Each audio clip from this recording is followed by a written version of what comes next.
మసాలాలు వేయించుకున్న తర్వాత వంకాయలు ఉప్పేసి కట్ చేసి పెట్టుకోవాలా, కడిగి వేసేయాలా. దీంట్లో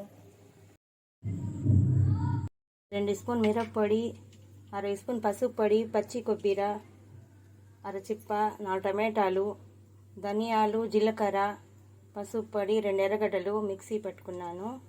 ఆయిల్ వేసి వేయించుకోవాలి. ఇది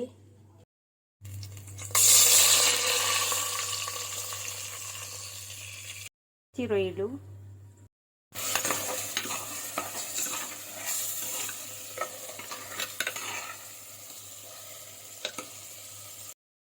కొంచెం ఉప్పు పసుపు వేసి ఉడకబెట్టుకోవాలా.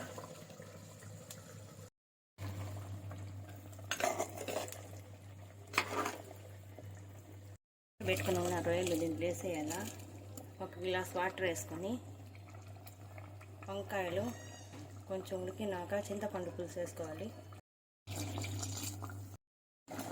వంకాయలు ఉడికిపోయినాయి, చింతపండు పులుసు వేసుకోవాలా.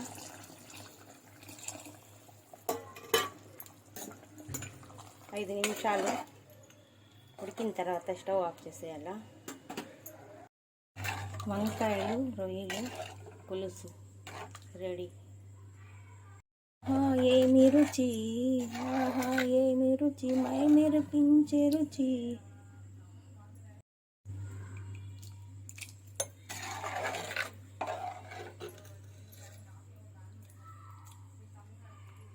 ఆహా ఏమి రుచి, మై మరిపించే రుచి.